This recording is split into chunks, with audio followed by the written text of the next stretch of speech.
Hello, good morning sa inyo. And try natin mag-vlog ngayon. Today, it's Monday. So, nakalis na po si Bagong Pipita. At papasok na si Walo. Joke. Sagot lang tayo ng konting biyahe. Gawa ng, siyempre, baka matanggal tayo kayang kasi dahil hindi na tayo masyado nakakabiyahe. Mas mainam yung ganito. Sana dinig ako Malapit lang naman to. Ang drop-off niya lang is LRT Monumento. Saglit lang na biyahe ito kaya sana may kwento si Bossing. Pagka may kwento, mas maganda, diba?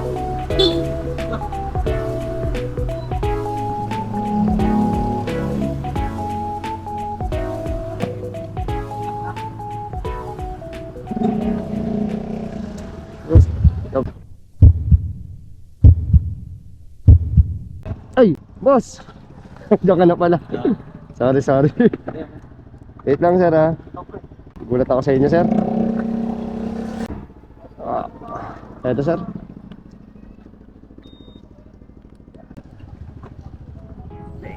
Tara, boss. Dirig mo ako? Ha? Dirig mo ako? Oo. Okay. Tara, sir. Kaya? Kaya. Pick up. LRT Monumento lang ka, sir, no? Oo. Okay. Galing kayo sa M-Cars? Oo. Kumuha kayo ng sasakyan or dito kayo nagtatrabaho? Hindi, ayun sa akin. Pinagkatiwala ko na. Ibinenta nyo? Oo. Okay. Pwede rin palang mag-ano dyan, benta. Ano yun? Pasalo. Pasalo, tapos sila na magtutuloy. Oo. Papaano nila, paparento.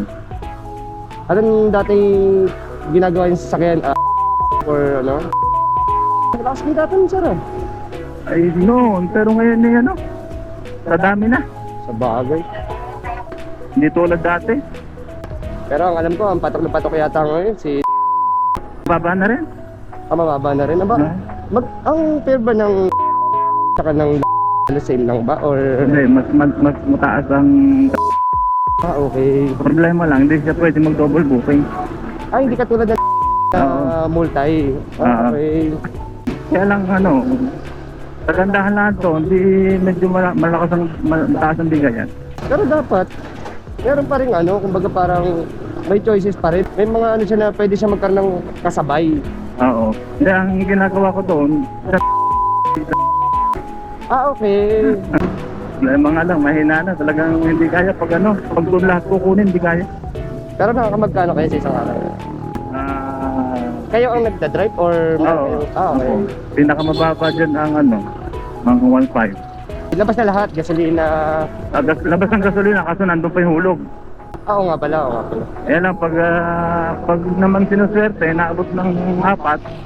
Kaya lang hindi lagi, no?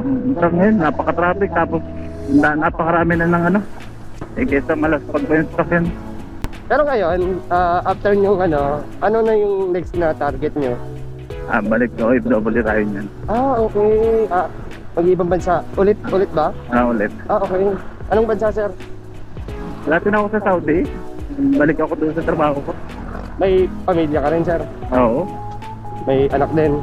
3 na. 3. O yung mga college pa naman. Pero parang bata ka pa, sir, May nasa late 50 na. 50 ka na, sir? Late mag-visit na. Hindi halata, sir, seryoso. Parang tingin ko nga sa iyo, mga nasa line of mga 42, mga ganun lang. Wala sa itsura mo, sir, Pero pagka ganyang edad ba, pasok pa rin ba sa ibang bansa? Depende sa skill. Ano ba kayo? Technician? Technician na. Okay. Anong sinisira niyo, sir? Na accessories ako. Accessories ng sakyan. Mekaniko. Hindi, bukod pa ang mekaniko. Anong accessories? Di ko masyadong ano yun. Pag may nag-upgrade, kung ano yung gusto ipadagdag, spoiler, Okay. palit ng gulong, palit ng rim, yan. Balik ka lang, dati mong kumpanya. Okay. Gano'n ba kayo katagal dati sa Saudi? 13. Uy, ang tagal nun, sir, 13? Oo. Sabi ko nga sa kanya, try ko mag-for good. Kung nga kaya nag-business kami dito, Anong business, sir?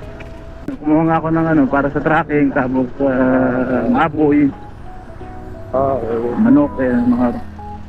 Pero sayang sasakyan sir ha. O gagawin mong puhunan para makalis. Kumbaga, Hindi, ano ko na lang kasi mataas na rin yung tinakbo niya, halos nasa 70,000 na. okay. Pero sayang pa rin sir, may income pa rin sana yun. Kuha ka lang ng ano, kumbaga ikaw magiging operator. Nakakuha na ako ng ano dati, ng drive. Kaya lang, kuha yung sakyan eh. Sa amin kasi, medyo hindi tulad ng halimbawa, nasa part ng Bacoor lang yan, okay dyan, kasi madami dyan eh. Pero pag nasa mga Tagaytay, Indang, dyan kasi, Taga-Indang kasi ako eh. Ano? Okay, layo. Oo. Nagreklamo na yung yan, driver, na ang gusto nila sa kanila yung garahe, siyempre. Kaso kung di naman maalaga, wait nga. Di mo na kinawawa yung sasakyan mo. Ang lala pa ng driver niyo. May bangga pa nga yun eh. Ng driver niyo? Ah, Wait nga, pangit nga yun. Anong sabi ng dati niyong driver? Ba't di niya pinaayos? Anong rason? Kapwiran niya kasi na-atrasan daw siya, hindi daw niya alam kung sino naka-atras. Kaya hindi niya nahabol. Pero dapat pinaayos niya, cargo niya yun eh. Actually, pwede pa naman yun kasi may comprehensive naman na insurance niya. Kaya lang, ang hinihingi sa akin ng participation ay 3.5. Tapos, pina-estimate ko sa labas, 2.5 lang.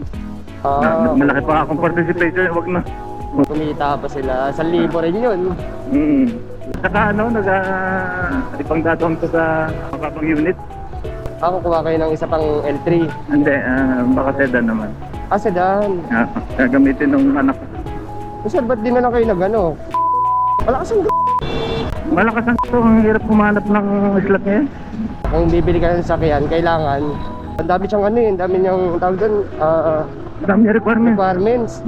Kasi nung nakaraan, dapat din ako ng sasakyan. Kaso, anong hinahanap na sa TNBS? Ganda yun. Sa amin. Hindi ka makakakuha ng sasakyan kasi kung kukunin mo yon tapos hindi ka pa nakakapag kay... Patay. Sayang hindi ka kumikita. Pwede naman kailangan yun. 200 kilogram. Pwede mo palang i-ship muna kay Napakababa Parang mga motor lang. Usually pagka-deliver mababa talaga sir.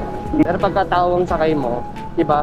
Tulad dito, ang layo ng diferensya namin kay kaya ang dami na nagsulputan na ganitong motorcycle taxi. Kaya full time ka dito, may trabaho. Full time talaga ako dito. Kaso syempre, kumbaga ang trabaho ko naman, para siyang on-call lang. Pagka wala akong trabaho doon, anytime, pwede akong bumalik kay Angkas. Kasi mahirap pagka isa lang ang trabaho mo eh. Oo. Hindi nakakabuhay ng pamilya. Mahal ng bilihin ngayon. Kahit nasa bahay ka, lumalabas pa rin ng pera eh. Di ba? Nakakamagkano ka rito? Iba-iba eh. Depende sa sipag ng rider eh. Parang sa inyo, depende pa rin.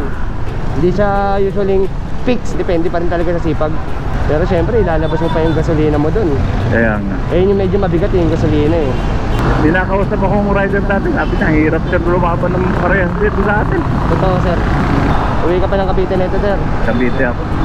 Ingat sa biyahe sir. Thank you. Yeah. Sige sir. Dahan-dahan lang sir ha. Yun. Magkano sir? Bali 74 sir. Ay, salamat sir. Ingat po kayo. 100. One down. Yeah.